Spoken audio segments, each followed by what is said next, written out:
mencionaba nuestra hermana Griselda hace un momento, ya dijimos el versículo clave 3 veces.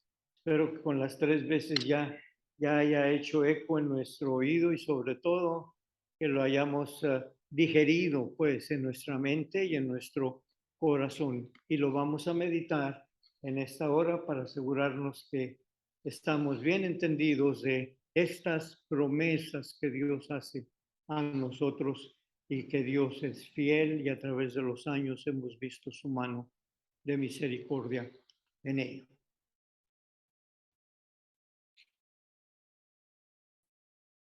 Siempre es importante cuando tú leas la Biblia, siempre es importante que pongamos atención al lenguaje que se usa. Lo hemos dicho una y otra vez y hoy lo repetimos.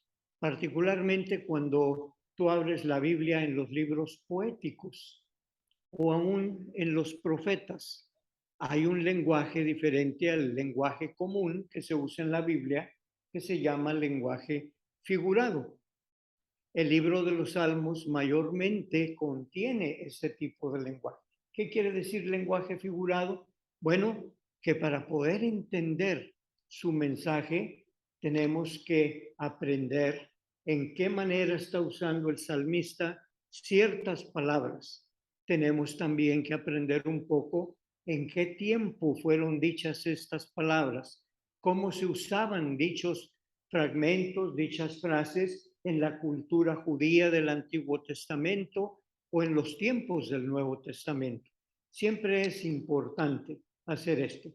Tú vas a un médico, bueno, por lo menos a mí me ha tocado varias veces, y antes daban la receta allí, ahora la pasan por los medios electrónicos y ya vas directo a la farmacia y ahí te la surten. Pero antes veías tú la receta del médico y no sé por qué, pero los hermanos médicos como que su letra no era muy legible, no se entendía muy bien. Por lo menos algunos entre mi familia médicos, ¿y qué dice aquí?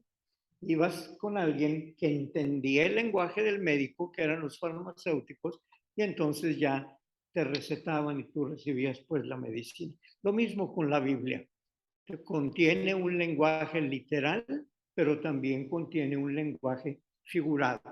Y en esta promesa de Dios en el Salmo 90 hay por lo menos 3 palabras que es importante recordar, sino aprender en qué sentido las usó el salmista, para que así podamos captar mejor, retener mejor el mensaje. Se mencionan las palmeras.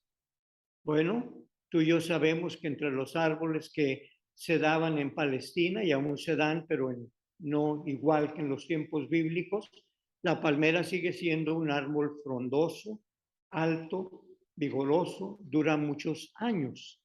Y ahí pues la palmera venía un fruto también.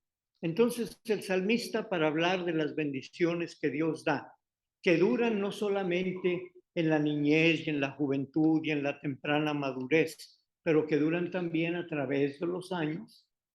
Bueno, la palmera es símbolo de prosperidad. La palmera es símbolo de bienestar.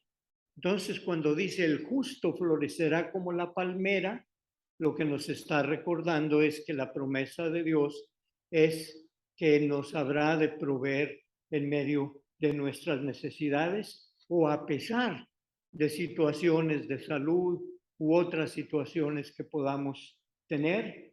La palmera es símbolo de la forma como Dios sostiene a aquellos que han sido justificados por Jesús, aquellos que buscan su bendición.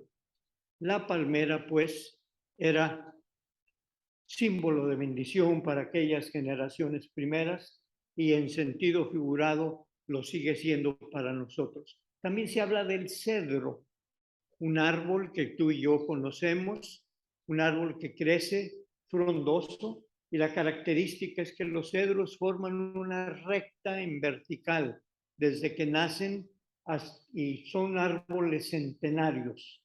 Son árboles que en Palestina, en las tierras bíblicas, en Palestina, sobre todo en la parte norte, se daban por abundancia. Y el cedro tenía la particularidad de que creaba en su corteza un ungüento, y de ese ungüento la gente iba y lo raspaba y tenía propiedades paliativas o curativas. Tenías algún problema de piel y te servía para el dolor, y también era como sanidad.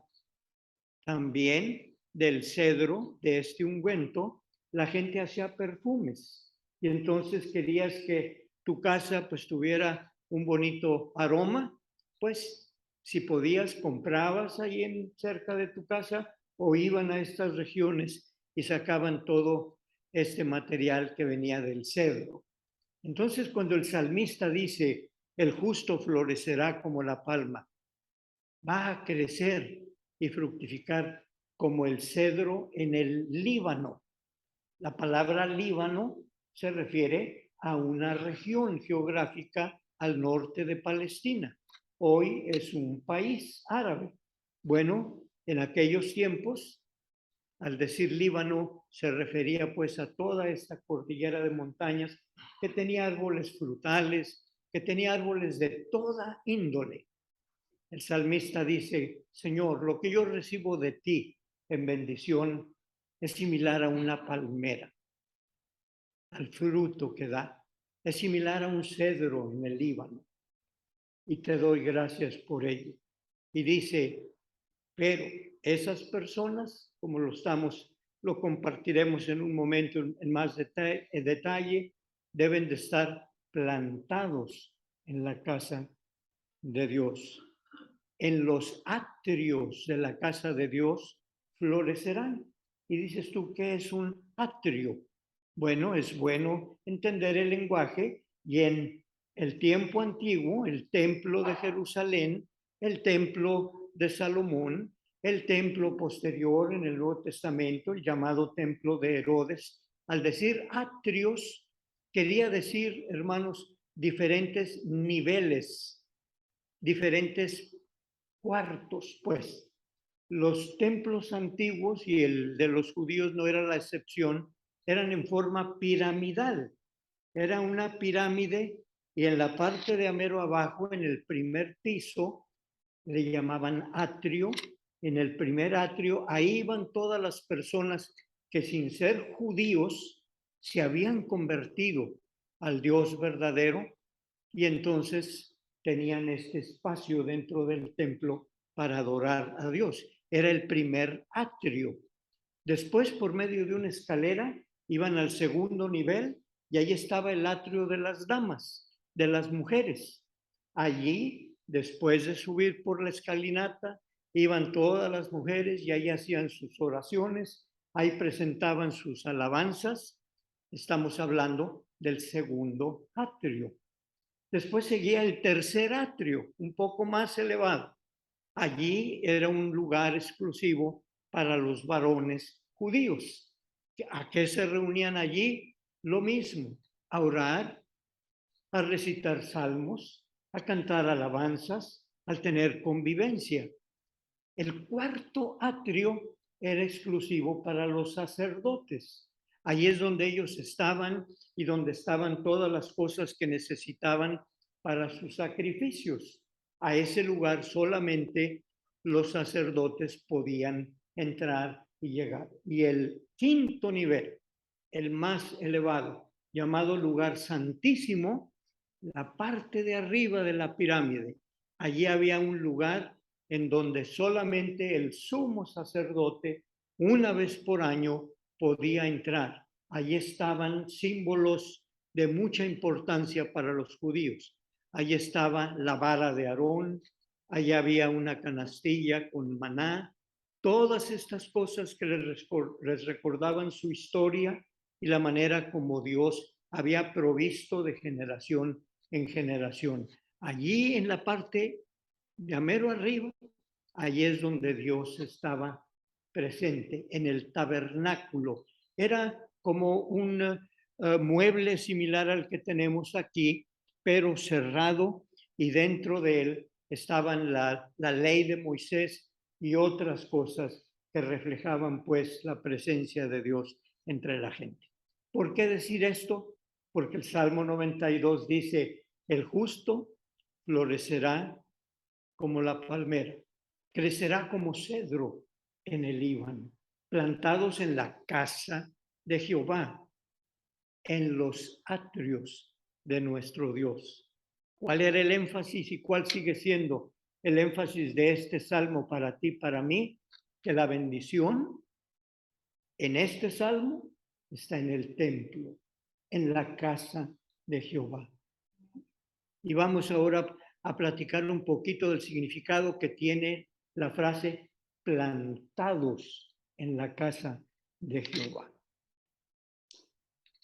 Sí, el justo florecerá y fructificará plantado en la casa de Dios. ¿Qué significa para ti esto?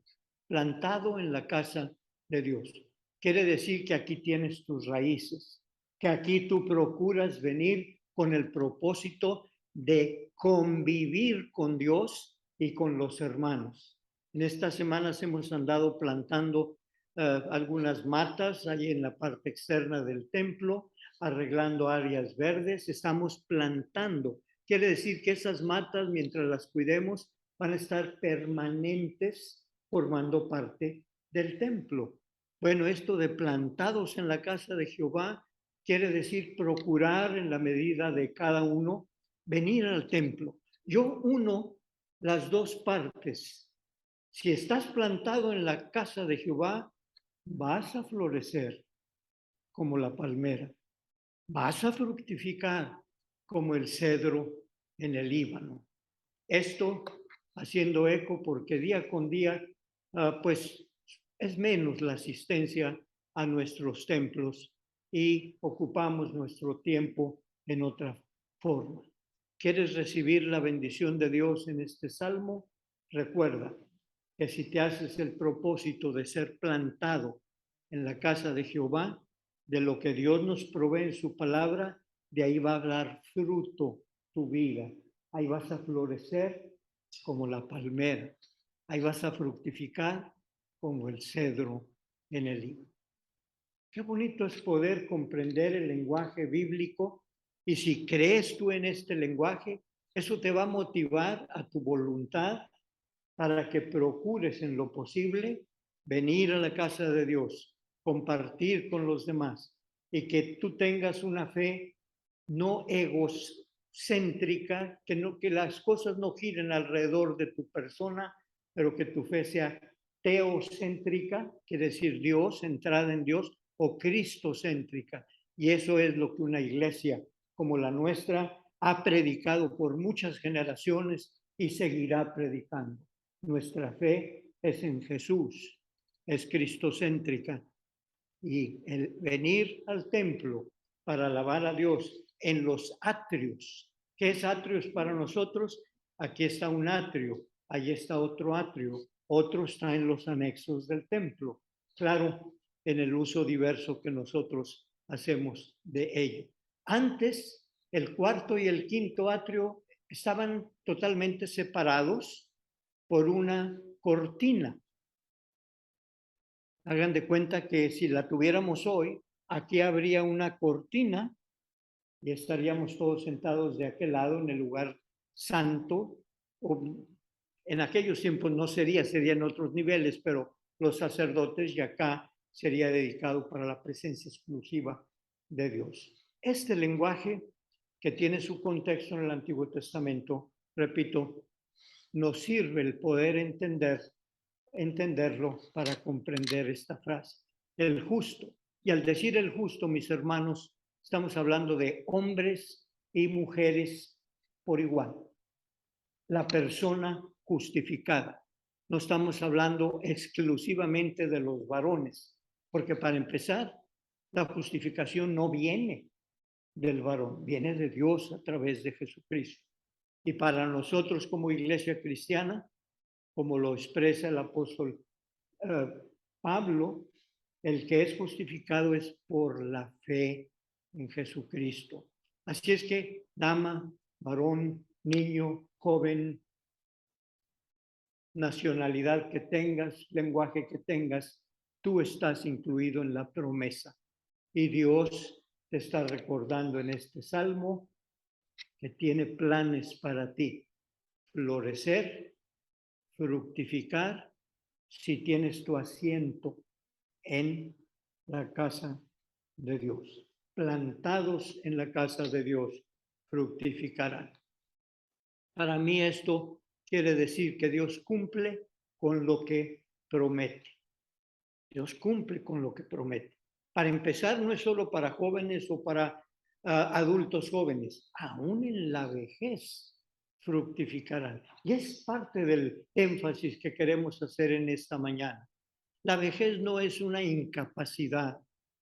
La vejez es una etapa de la vida que ofrece oportunidades por igual de servicio. Si bien puede haber ciertas limitantes, la promesa de Dios es decir, que aún en la tercera edad o en la edad avanzada, tú puedes seguir floreciendo, tú puedes seguir dando fruto de acuerdo a las posibilidades, pues, que tengamos al alcance.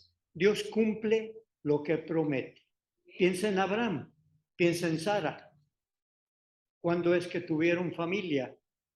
En la tercera edad. Dios los bendijo de esta manera en lo particular como pareja. Piensa en Moisés. Moisés vivió arriba de 100 años. Los primeros 40 años los pasó en Egipto, capacitándose en el lenguaje y en la cultura de ellos. Los siguientes 40 años los pasó en el desierto. Moisés se levantó y entonces tuvo que huir de los egipcios y se fue al desierto de Madián. Allí conoció a una dama, crió su familia. Ya van 80 años. ¿Qué quiero decir con esto? Que Dios lo llamó en la tercera edad, en la edad adulta, 80 años, para darle una encomienda, una misión nada fácil. Regresa a Egipto porque a través de ti voy a liberar a mi pueblo. 80 años tenía. Aún en la vejez florecerán, estarán vigorosos y verdes. Se dice fácil y no quiero decir que Moisés tenía la salud que tenemos a los 20, a los 30, a los 40, pero Dios proveyó para él. Y este ejemplo para mí me habla de que Dios cumple lo que promete aún, repito la frase bíblica, en la vejez. Sí, tenemos otro ejemplo en una dama llamada Ana, Ana la profetisa. No me refiero a Ana, la mamá de Samuel, que también es un buen ejemplo en el Antiguo Testamento. En el Nuevo hay una dama que fue profetisa, que bendijo a Jesús cuando lo fueron a presentar en el templo. Era una persona de edad y Dios usó a esta dama para que sirviera de bendición y de afirmación de fe en la vida de José y de María. ¿Y qué decir de Juan? Dios cumple lo que promete. ¿Sabes tú qué edad tenía Juan cuando escribió su evangelio? ¿Sabes tú qué edad tenía Juan cuando escribió el Apocalipsis? Que para escribirlo tenías que estar bastante lúcido. Tenía 90 años. 90 años. Y Dios, que tenía propósitos para él, le ayudó y pudo dejarnos no solo el libro del Apocalipsis, sino primera, segunda, tercera de Juan y el Evangelio de Jesús que lleva su nombre. Basten estos ejemplos, pues, para poder proclamar y decir en esta mañana, en tu palabra yo veo que tienes una promesa. El justo florecerá como la palmera, crecerá como el cedro en el Líbano plantado en la casa de Jehová. Dios cumple lo que promete. ¿Lo quieres repetir conmigo? Dios cumple lo que promete. Y así como lo hizo en el Antiguo Testamento y en el Nuevo Testamento, y lo ha hecho a través de la historia, y lo hemos visto con familiares nuestros, a quien Dios les ha permitido años longevos, años de vida en cantidad, hermanos, el secreto está en permanecer plantado en la casa de Jehová. Y si ya no puedes, por un impedimento muy fuerte, venir al templo, plantado en la casa de Jehová es plantado en su palabra, plantado en la escritura. Allí habita Dios, porque es revelación de Él. Allí va a haber, pues, bendición, como lo compartimos. Dios cumple lo que promete. Pero Dios cumple lo que promete con un propósito. ¿Y cuál es el propósito que nos da o nos indica el Salmo 92? Yo te voy a dar larga vida, te voy a hacer que prosperes, que fructifiques como el cedro en el Líbano, como la palmera. Te voy a dar todo esto, pero tengo un propósito. Y ese propósito es para anunciar que Dios es recto y en Él no hay injusticia. Si Dios te da vida, si Dios te da salud, o a pesar de que tu salud esté quebrantada, y conocemos, hermanos, que así lo han vivido y que hoy están en la presencia de Dios, a pesar de los pesares, ahí estaban siempre. ¿Para qué? Para proclamar que Dios es recto y que en Él no hay injusticia. Mi hermano, Dios te tiene aquí en el templo, eres parte de esta congregación, de esta iglesia, de esta familia de fe. Aquí te tiene con este propósito de que tú seas un portavoz, un heraldo, como el periódico de aquí de Brownsville, un heraldo de las buenas noticias de Dios. Dios es recto, Dios es justo. Y si tú buscas a Dios, Él cumple lo que promete. Eso es lo que tú le debes repetir a tus hijos, a tus nietos. Es lo que debes de compartir como testimonio de fe basado en estos ejemplos, pero también basado en experiencias que quizá tú ya hayas tenido. Dios tiene propósitos, y uso la frase tercera edad, pero puedo decir primera y segunda y toda la vida. Pero como el texto nos lleva más hacia esto, por eso lo enfatizamos de esta manera. Repito, la edad adulta, decía Platón, un pensador griego, la madurez empieza a los 60. No sé qué tanto le habrán creído, pero todavía hasta nuestro día lo siguen enseñando en las escuelas. Pero hagamos un lado a Platón. Aquí lo que la Biblia nos dice rige y crea una convicción, que es lo que estamos tratando de compartir. Por lo tanto, pasando del Salmo al Nuevo Testamento, pasando de la palabra de David a la palabra de Pablo, que es el que escribe esto en Corintios, dice: por lo tanto, no desmayemos, a pesar que nuestro ser exterior se va desgastando, el interior se renueva cada día. ¡Qué bendición!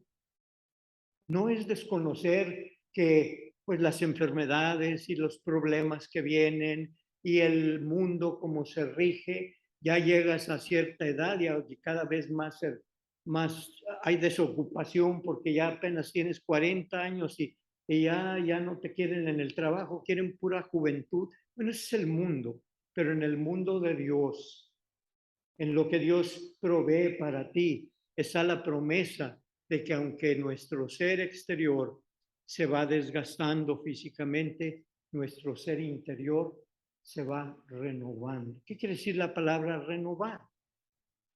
Volver a hacerse nuevo. ¿Crees tú en esto?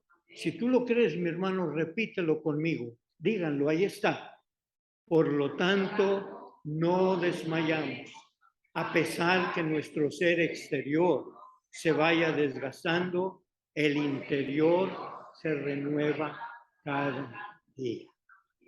Ayer un grupo de nuestros hermanos varones de aquí de la iglesia, éramos 7, fuimos a recoger un piano a casa de los hermanos Alanís. Ellos, su familia quiso donar el piano a la iglesia y pues yo vi ahí en experiencia entre los 7, éramos más de 400 años. pero con voluntad de servir. Tú me dirás, bueno, pues pudieron haber ido 2 de 40. Yo digo, sí, 2 de 40, pero ¿dónde están? No me lo tomen a mal. ¿Dónde están?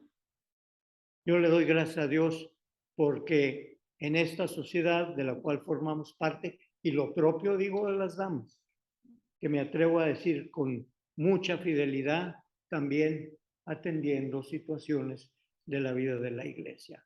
Aún en la vejez puedes estar con verdor y dar fruto. Y Pablo da este testimonio. Y cuando lo está escribiendo, él no estaba sano. Él tenía problemas porque andaban detrás de él para meterlo en la cárcel. Él estaba enfermo. Y dice, veo mi ser exterior que se va desgastando, pero cuando veo mi ser interior, ese en el que Cristo vive en mí, me voy renovando cada día. Sí, nos estamos dando ánimo, particularmente los que estamos ya en esta edad, pero Dios cumple lo que promete. Y si lo cumples porque tiene propósitos para ti, mi hermano, que ya llegamos a cierta edad y que ya no puedo, no, sí puedes. Si tienes vida, puedes. Y tenemos que confiar en Dios. Mantente plantado en la escritura, en la casa de Dios. Va a haber oportunidades de servicio, no para una ni para dos cosas, para muchas cosas que Dios tiene en proyecto para ti.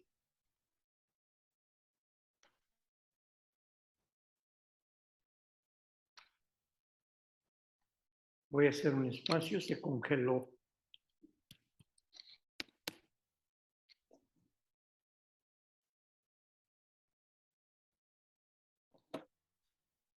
Ok, ya me la cambié. Quiero terminar pues esta meditación leyendo fragmentos de un poema de un autor llamado Víctor Hugo, muy conocido como poeta, como dramaturgo, un literato, una persona que dedicó, su vida a la literatura, francés. Él escribió, ya en su edad madura, los siguientes pensamientos. Fíjate a ver si tú, particularmente los que están en mi rango, te puedes identificar con él. Víctor Hugo escribió lo siguiente: te estás volviendo viejo, me dijeron. Has dejado de ser tú. Te estás volviendo amargado y solitario. No, les respondí, no me estoy volviendo viejo, me estoy volviendo sabio. He dejado de buscar la aceptación de los demás para aceptarme a mí mismo. He dejado tras de mí los espejos mentirosos que engañan sin piedad. He dejado los apegos, los dolores innecesarios, personas, almas y corazones. No es por amargura, es simplemente por conservar la salud. No, no me estoy poniendo viejo, me estoy poniendo selectivo, apostando mi tiempo a lo intangible, rescatando aquellos viejos libros que a medias páginas ya había olvidado. Me estoy poniendo más prudente. He dejado los arrebatos que nada enseñan. No es por vejez que se camina lento, es para observar la torpeza de los que aprisa andan y tropiezan con el descontento. No es por vejez, por lo que a veces se guarda silencio, es porque no a toda palabra hay que hacerle eco. No, no me estoy poniendo viejo. Estoy comenzando a vivir lo que realmente me interesa. Ahí está, mi hermano, el testimonio que en alguna manera podemos identificarnos o habremos de identificarnos algún día. Por encima de todo esto, recuerda la promesa de Dios. El justo florecerá como la palmera, crecerá como cedro en el Líbano, que aún en su vejez estarán vigorosos y verdes. Por lo tanto, no desmayemos. Antes, si vemos que nuestro ser exterior se está deteriorando, nuestro ser interior se va renovando cada día. Que la bendición de Dios sea con cada uno. Amén.